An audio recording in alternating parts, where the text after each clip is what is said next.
어,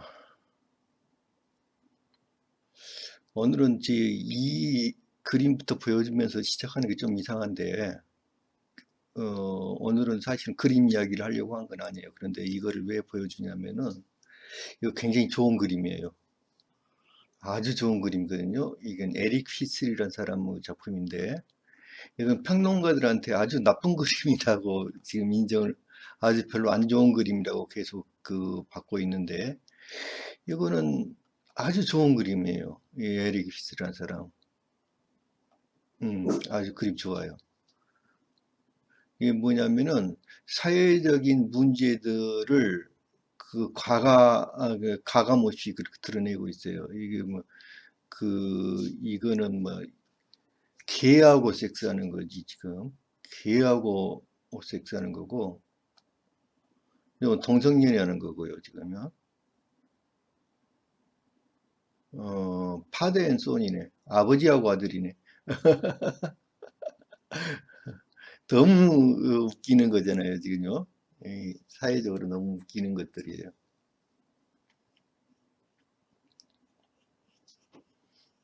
철학자의 의자라는 제목이고, 카우컬치. 그러니까 이거는 뭐 나체주의자들 얘기 모양이네. 예. 그 동성연애 여자끼리 걸어가는 거잖아요. 레즈비언이잖아 지금. 그러니까 이상한 것들을 계속 그리는 거예요. 요거는 뭐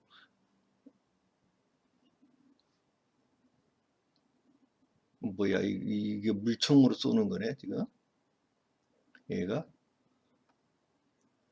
요거는 혼자 딸딸이 치는 거예요 지금 남자애가. 근데 이제 오늘 보여주는 게 요거예요. 요 그림은 아주 좋은 그림인데 나중에 다시 이 그림을 한번 설명할게요. 근데 이게 비행소년이라는데 지금 엄마의 지갑이에요. 지금 엄마 방에 몰래 들어가가지고 지갑에서 돈을 꺼내려고 하는 거예요. 이 소년이. 그런데 엄마가 이렇게 완전히 이걸 쩍 벌리고 누워서 낮잠을 자고 있어요. 지금요. 브라인드에서 햇볕이 촥 내려가고 스물스물 햇볕이 그 햇살이 기어다니는 것 같죠. 꼭 살아있는 것 같이 햇살이 아주 재밌는 그림이에요. 아주 좋은 그림이야. 이 그림. 그래서 이제 햇살이 무차별적으로 여기뿐만 아니라 소년의 등에도 떨어지고 여기 바나나라든지 사과라든지 요거에도 햇살이 떨어지고 있죠. 아주 좋은 그림이에요. 무차별적이잖아요.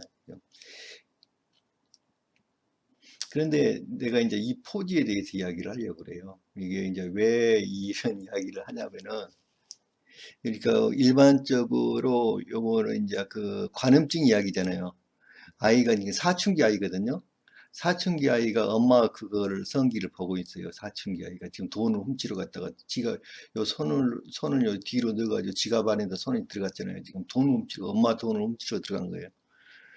그런데 이제 사춘기 아이가 그 엄마 거기를 보고 얼마나 놀랬겠어요, 지금요. 그래서 여기에 오이디피스 콤플렉스 이야기도 하고 있고 지금 아주 재밌는 그림이에요.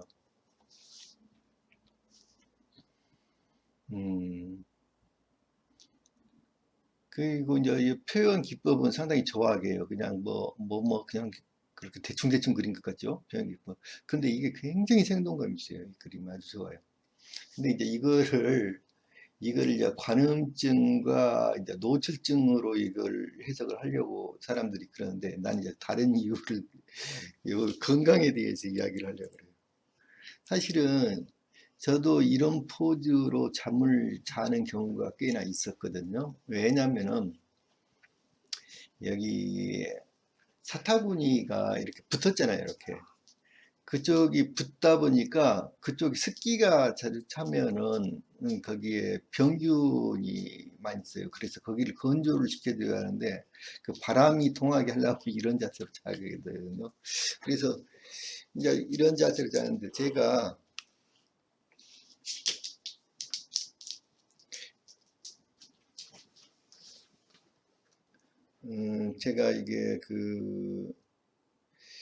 이게 몇 년도일까?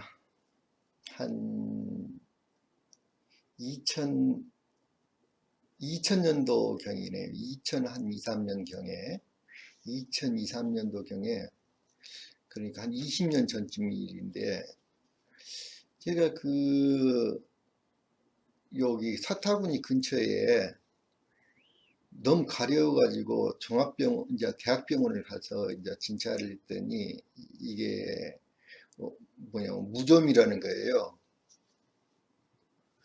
그래서 이제 무좀이라고 그래서 그거를 의사들이 세 명이나 있더라고. 세 명이나 앉아가지고 야 그거 무좀인데 니네 무좀인데 당신 여기 간이나 신장이 건강하냐? 그거 물어보더라고. 그래서 뭐 별 이상 없다고 건강한다고. 그랬더니 약을 그러니까 무좀약은 굉장히 독한 약이에요. 그러니까 피부병 약처럼 먹는 약이 피부병 약처럼 독한 약이 없어요. 굉장히 독한 약들이야. 피부병 약은 왜냐하면은 이게 이제 몸속으로 들어가고 그게 소화를 시켜가지고 피를 타고 다시 피부에까지 전달이 돼야 하잖아요. 그러니까 굉장히 복잡한 과정이에요. 이게 피부에 먹는 약은 다른 장기에 먹는 약보다 훨씬 더 강력해요. 아주 독해요. 그래서 이제 그거를 줬는데 한 3개월? 그 당시 몇 개월인지 잘 모르는데 한 3개월을 지속적으로 그거를 먹어야 했어요. 그런데 이제 그 당시에 제가 그 한약을 또 같이 먹고 있었거든요. 근데 한약이 이제 보약을 먹고 있었어요. 한약 몸이 좀 상태가 별로라서 보약을 먹고 있었는데 한 3개월쯤 지나서 이제 여기 대학병원을 갔더니 그 얼굴을 보자마자 저한테 야, 당신 이게 피부가 문제가 아니고 빨리 지금 여기 간 검사 받아야겠다. 황달이라는 거예요. 얼굴 보고는 그냥 완전히 전체 색깔이 노랬으니까 눈부터 황달이 걸린 거예요, 제가요. 그래서 이제 병원에 가서 이제 그 같은 대학병원에 이제 거기에서 이제 황달로 입원을 했죠. 황달로 입원을 했는데 계속 조사만 하는 거예요. 간이 왜 이렇게 갑자기 나빠졌나? 간이 한쪽이 녹아버린 거대요. 간이 지금. 그래서 간이 급속하게 녹아졌는데 원인을 못 찾았어요. 그래갖고 일주일 동안 내내 검사만 하는데 검사하는 과정에서 나왔어. 저절로 나와버렸어. 검사하는 과정에서 저절로 나왔어요. 그러니까 뭐 B형 간염이라든지 C형 간염 그런 것도 아니고 아무것도 아닌 원인을 못 찾은 가운데 이제 그렇게 된 거예요. 그래서 이제 그 사람들이 원인이 뭔가 도대체 해서 내가 한약을 먹었다고 그랬더니 그게 한약이 원인인 것 같다 이렇게 주장을 해요. 한약을 먹어서 그럴 수도 있다 그렇게 주장을 해. 그런데 아니 내가 이제 같은 대학병원이니까 피부과 약을 계속 먹었다. 그런데 피부과 의사들이 맨 처음 할 때 간이나 신장이 건강한지를 물었다 나한테. 그랬더니 이제 자기 의사들끼리 이제 자기 병원 의사니까 서로 감싸고 도는 거야. 아니 그럴 리 없다. 절대로 그런 건 아니다. 한약이 문제인 것 같다. 이렇게 이야기를 해요. 그 다음에 이제 제가 한약방에를 갔어. 이제 거기서 한약방이 문제인 것 같다고 그래서 한약 한의사한테 가가지고 사실은 병원에서 내가 황달에 걸렸는데 그게 한약이 문제인 것 같다. 그러니까 한의사가 막 욕을 하면서 개놈의 새끼들 이 한약이 문제가 아니라 분명히 피부병 약이 문제가 됐을 거라고 이야기를 하더라고. 그러니까 피부병 약이 이제 원인이었던 거예요. 피부병 약이 원인이었고 간하고 동시에 신장이 망가진 거야 그때. 간과 신장이 망가진 게 피부병 약이 너무 독하기 때문에. 그래가지고 신장이 망가져가지고 이제 몇 년 있다가 제가 통풍에 걸렸어요. 그러니까 통풍이 우리가 알기로는 이제 퓨린이라는 것을 이제 뭐 해가지고 뭐 음식을 퓨린이 많이 들어간 그런 음식을 섭취를 해가지고 이렇게 걸리는 걸로 알고 있어요, 우리가. 근데 그 의사는 하는 말이 음식은 별 문제가 안 된다. 의사 주장은. 거기는 이제 또 다른 대학병원으로 갔어. 그랬더니 의사가 그 통풍 그 치료하는 의사가 그거는 별 문제가 안 된다. 어? 그럼 신장이 이거는 문제가 있는 것 같다. 신장이 제대로 그 피린이라는 거를 배출을 못 해가지고 생긴 문제다. 이게 신장에서 문제가 있다. 그래요. 그래서 이제 제가 그 생각을 해보니까 그 피부병 그 치료들 때문에 신장이 문제가 생긴 거예요, 지금. 통풍 그것 때문에 이제 약을 계속 지어서 받았죠. 근데 약이 내가 무슨 성분인지를 몰랐어요. 그 당시에는 그렇게 설명을 자세히 안 해주고. 그래서 약을 여러 가지 알약을 이렇게 줘가지고 그거를 계속 먹었는데, 야, 그거를 먹으니까 사람이 완전히 그 흐물흐물한 상태 있죠. 그냥 막 너무너무 힘이 없고 그냥 완전히 노인네처럼 돼버렸어요. 너무너무 힘이 없고 막 그 걷지도 잘 못하겠고 한 10분만 걸으면 숨이 차고 그리고 그 그러니까 이제 통풍약 때문에 이제 문제가 벌어진 거야. 그런데 이제 통풍약에가 뭐가 섞어서 이제 뭐 이제 당연히 이제 뭐 하면은 혈압 같은 거 이렇게 측정을 하잖아요. 혈압이 140이었어. 그런데 혈압약을 나한테 하나도 나하고 일체 상의도 않으면서 상의도 없이 그냥 혈압약을 조절을 한 거예요. 거기서 혈압약이 있는 거예요. 그러니까 혈압약이 문제가 됐던 거예요. 오늘 할 핵심 이야기가 혈압이에요. 혈압. 140인데 140은요. 무지 문제 내 나이 때 그 당시에 50살도 안 되고 50살 정도였지 그 당시에. 그 나이에는 정상이에요. 정상. 140이 정상인 거예요. 그러니까 혈압을 원래는 1980년도에서 WHO에서 이렇게 그게 그 WHO인가 거기요. 그래가지고 그게 세계보건기구에서 고혈압 이제 그 혈압약을 먹어야 할 사람을 몇으로 측정이냐면 수축기 그거를 180으로 설정을 했던 거예요. 180이었어 그 당시에는. 근데 이걸 계속 낮춰온 거야. 그 다음에 몇 년 뒤에 160으로 맞았다가 지금은 140으로 낮다. 이번에는 또 135까지 낮춘다면서 130으로 낮춘 거야. 그러면 전 인류가 전부 다 거기 혈압약 먹어야 해. 그래서 그게 그, 그게 세계보건기구, 거기 운영 자금의 70%가 어디에서 들어오냐면 제약회사에서 그거 돈 찔러주는 거예요. 그러니까 제약회사에서 그렇게 하고, 그 제약회사의 매뉴얼대로 그 의과대학에서 가르치는 거예요. 제약회사 매뉴얼이에요, 그게. 의과대학에서 가르치는 내용이 그 책의 교과서 내용이 제약회사의 매뉴얼이라고. 완전히 사기꾼들이에요 이게. 내가 그 혈압약 때문에 그래. 혈압약을 먹었더니 그건 나는 혈압약이 들어있는지도 몰랐지. 그게 사람이 갑자기 이상해진 거예요. 운전을 30분도 못했어요. 30분도 못하고 가다가 10분을 쉬어야 해요. 30분 운전하고 너무너무 피곤해가지고 사람이 살 수가 없어요. 혈압약을 먹으니까. 그래가지고 이제 혈압약을 끊었죠. 끊으니까 굉장히 건강해졌어요. 그 대신 혈압약을 먹다가 끊으니까 혈압이 160 이상으로 올라간 거예요. 혈압이 160 이상이 올라가도 그거 아무 문제 없는 거예요. 아무 문제 없어요. 생활하는데. 160 이상이에요. 근데 병원에 이제 저는 의무적으로 1년에 한 번씩 그 병원에서 검진을 받아야 해요. 이렇게 의무적으로. 이제 그 직업상 의무적으로 한 번씩 1년에 한 번씩 그 검진을 받아야 하는데 그 병원에 갈 때마다 그 의사가 당신 혈압 높으니까 무조건 혈압약 먹어야 한다.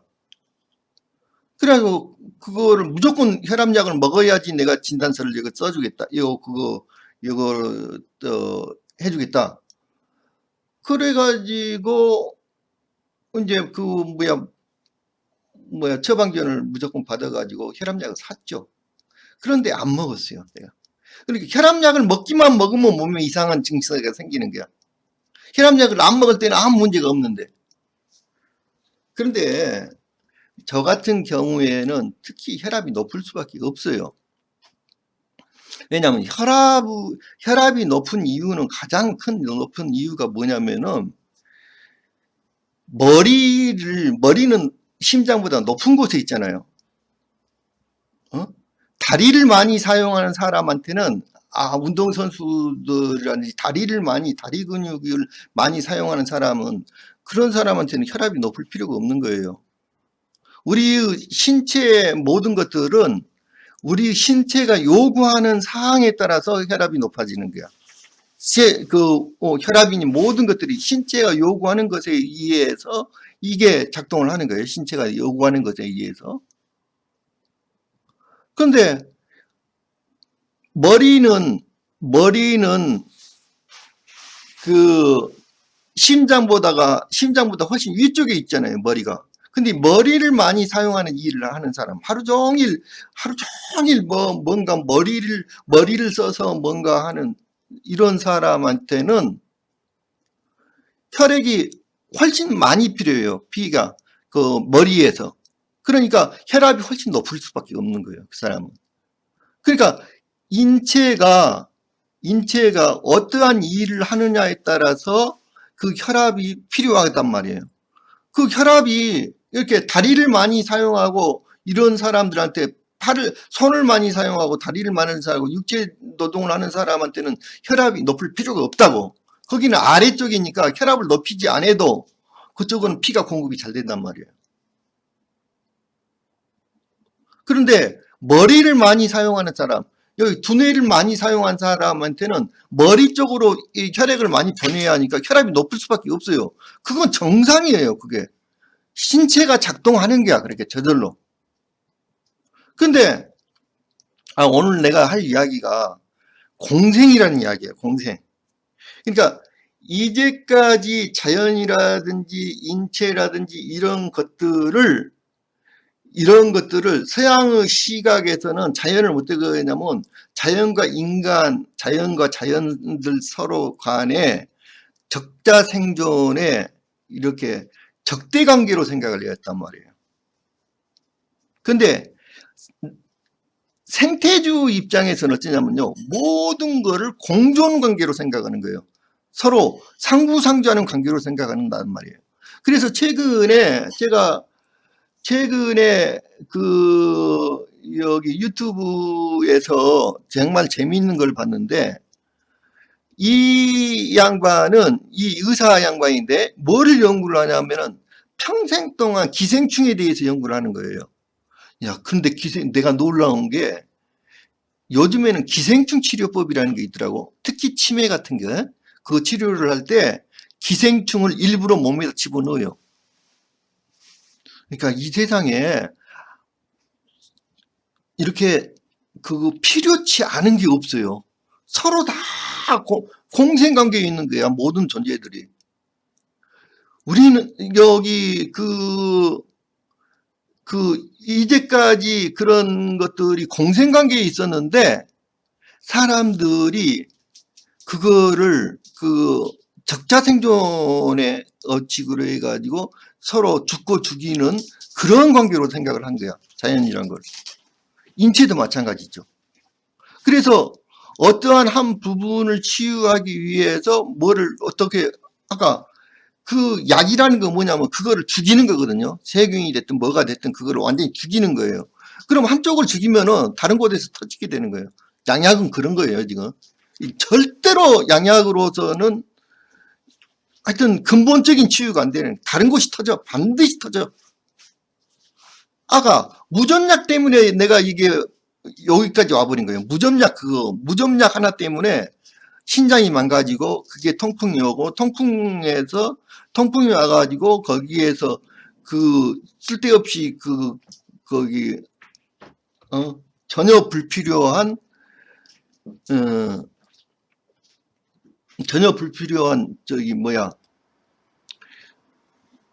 혈압약을 주는 바람에 이 몸이 이렇게 망가져 버린 거예요. 그래서 저는 지금 일체 혈압이 170, 180이 올라간다고 해도 혈압약을 먹질 않아요. 일체 먹질 않아. 그래서 몸이 굉장히 건강해졌어요. 절대 혈압약 먹으면 안 되는 거예요. 혈압약이고 간에 무슨 약이고 간에 약을 먹으면 안 되는 거야. 약 자체는 독이에요. 그거는 생명이라든지 자연계를 어떻게 이해하느냐 방식에 따랐다는 거예요. 예를 들면은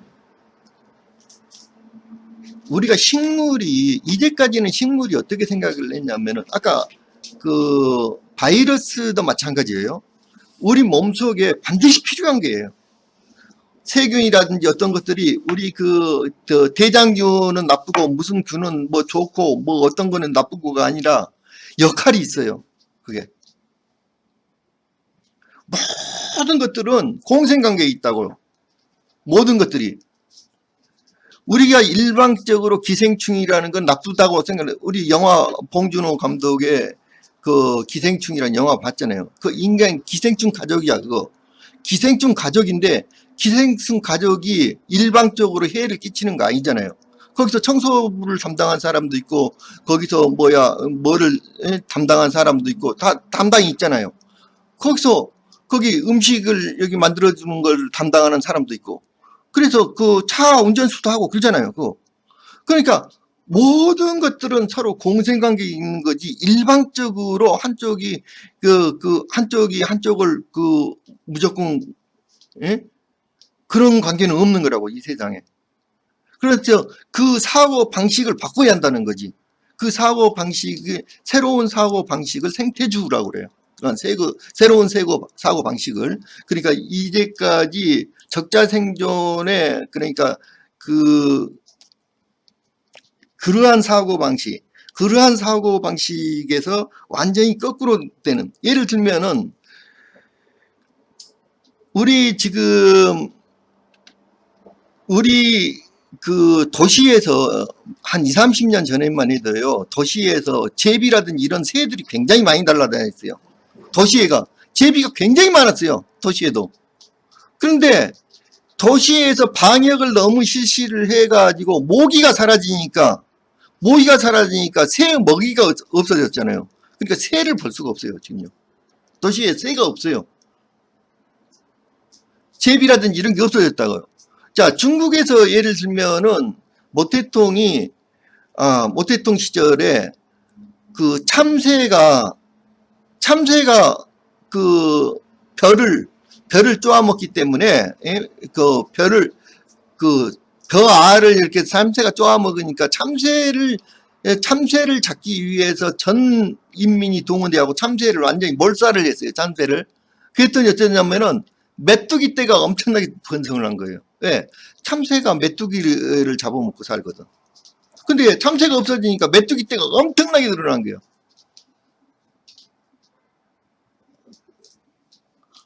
그러니까 우리 땅도 마찬가지예요. 땅에 지금 농약을 뿌리잖아요. 농약을 뿌리면은 특정화된 어떤 것에 대해서 그걸 농약을 뿌리는 거예요. 특정한 어떤 미생물을 죽이는 거예요. 특정한 미생물을. 예를 들면은 지금 현재 골프장에서 농약을 엄청나게 치잖아요. 골프장에서 농약을 치는데 골프장에 지금 잔디를 심어놨는데 잔디 사이에서 뭐가 나냐면 크로바가 자라나요. 크로바가 자라나니까 크로바를 없애는 약을 치는 거예요. 그러면 크로바를 없애는 약을 치려면 뭐를 죽여야 하냐면 크로바는 콩과식물이에요. 콩과식물이니까 뿌리옥 박테리아하고 콩과식물하고는 공생관계를 해. 근데 우리가 너무너무 모르는 게 너무 많아요. 지금 여기 이렇게 생태계에 대해서 아는 게 별로 없어요. 우리 너무너무 몰라. 모든 식물들은요, 그 공생관계가 또 하나씩 있는 거예요. 전부 다 미생물들이 이 땅 속에 어마어마하게 많이 사는데 그 미생물들과 전부 다 공생관계를 가지고 있어. 그래서 특수한 그 공생관계를 가지고 있는 미생물을 죽이는 약이야. 이게. 그런데 뿌리옥 박테리아를 이제 죽여버리면, 그 뿌리옥 박테리아를 죽여버리면은 콩가식물인 크로바가 다 죽어버리는 거예요. 그러면 어떻게 되느냐? 콩가식물인 크로바라든지 이제 이제 이런 것들은 공기 중에 있는 질소가 80%, 78%가 되잖아요. 질소가. 그 공기 중에 있는 질소를 잡아다가 단백질을 만드는 거예요. 스스로. 질소 비료를 만들어요. 스스로. 그래서 콩 속에가 이제 단백질이 많은 거야. 그러면은 이 콩가식물을 이제 그 뿌리옥 박테리아를 제거를 해버리잖아요. 그러면은 땅이 비옥해지는 거는 콩가식물 때문에 비옥해지는 거예요. 땅이. 그게 땅이 완전히 황폐하게 되는 거야. 그럼 어때요? 다른 작물이 다 죽어. 없어지는 거야. 다른 작물이. 땅에 질소 비료 요소가 없어지기 때문에 그 질소 비료를 만드는 게 누구냐면 콩가식물이야. 그런데 밭에서 그 콩가식물을 싹 없애버려 지금. 밭에라든지 작물이. 그러니까 거기 안에 질소 비료가 없어져 버리니까 자동적으로 생기는 거라고. 질소 비료가 누가 콩가식물이 만들어. 근데 그 콩가식물을 없애버리니까 질소를 만들지 못하니까 인공적으로 질소 비료를 줘요. 그거 화학적으로. 그래서 토양이 완전히 망가져 버리는 거예요. 토양이 지금. 그 똑같은 것을 우리 몸은 몸 속에 있는 모든 것들은요, 공생관계예요. 서로가. 공생관계로, 이 세상은 공생관계로 되어 있지, 적자생존으로 되어 있지 않아요. 그 공생을 이해를 해야 해. 공생을. 그런데 아까 기생충도 우리는 공생관계라니까. 우리 몸속에 무조건 박멸할 대상이 아니라니까요. 그게 기생충도 그렇다고. 기생충도 모기도 마찬가지라니까. 그게 모기가 사람한테 그렇게 해를 많이 끼치지만 생태계에서는 모기가 너무너무 중요한 거예요. 모기의 유충이라든지 모기를 먹고 사는 생명체가 얼마나 많은지 몰라요. 모기가 사라져 버리니까 그 생명체들이 다 없어져 버린 거죠.